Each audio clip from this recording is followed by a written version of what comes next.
Assalamualaikum warahmatullahi wabarakatuh. Selamat pagi sahabat kampung santri. Jumpa lagi bersama saya Bang Widi. Pada sesi kali ini kita akan membahas tentang mengapa sakit asam lambung itu sembuhnya lama. Kok bisa sampai bertahun-tahun ya. Ini berdasarkan pengalaman saya pribadi yang sudah mulai sembuh sakit, sembuh kambuh dari asam lambung ini mulai tahun 2018. Oke, banyak sekali penyebabnya, tetapi akan saya uraikan per video ya, satu persatu, jadi nggak dalam satu video karena biar nggak terlalu panjang ya. Begini teman-teman, salah satu penyebab sembuhnya lama itu adalah anggapan ya, anggapan bahwa ketika perut kita enak, ketika badan kita enak, kita langsung mencari makanan kesukaan kita. Misalnya kita suka makan mie instan, ketika waktu sakit itu kita kayak udah kapok, udah janji nggak akan makan mie instan lagi.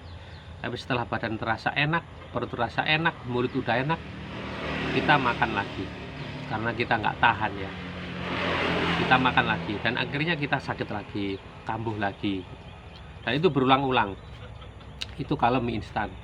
Belum lagi makanan yang lain ya, misalnya suka rujak, suka dengan bakso yang pedas, suka seblak, dan yang lain-lainnya. Itu tadilah sifat kita itu seakan-akan merasa kita ini gampang sembuh gitu ya. Tetapi pada kenyataannya setelah kita makan makanan pantangan itu, kita sakit lagi. Dan seperti itu terus berulang-ulang, balik sakit lagi, berobat lagi, nggak sekolah lagi, nggak kerja lagi ya, untuk memulihkan. Tapi setelah pulih, apa yang terjadi? Diajak teman untuk jajan, ditraktir makan seblak, ditraktir bakso pedas, ditraktir makan mie kekinian, masih mau lagi.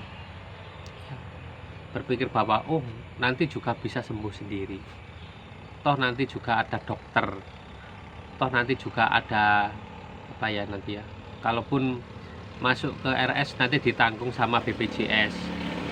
Itulah yang bikin kita itu manja,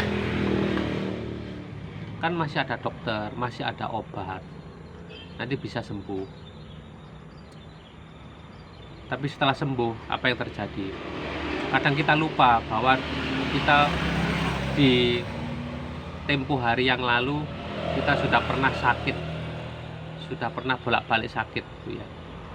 Itu masih kalah dengan selera makan kita, nafsu makan kita yang masih tinggi gitu. Itulah teman-teman yang harus teman-teman sadari ya. Saya pun masih begitu ya, kadang juga masih salah makan, berasa bahwa mungkin ini bukan pantangan untuk lambung saya. Ternyata setelah dimakan jadi pantangan ya. Itulah yang mendasari saya membuat banyak sekali video-video tentang review berbagai jajanan dan masakan ya. Itulah hasil dari pengamatan saya pribadi ya. Kalau makan ini itu cenderungnya ya, jadi nggak pasti ya, karena setiap orang beda kecenderungan ya. Jadi nggak pasti.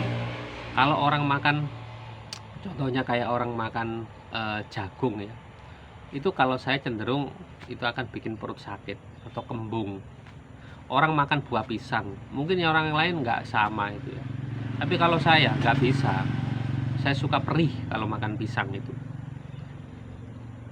Nah itu, padahal kalau makan buah yang lain enggak, atau buah lain yang lebih asem ya, kayak mungkin mangga ya, asal nggak terlalu banyak ya, mangga matang ya, mangga yang sudah masak, itu malah nggak sakit gitu ya.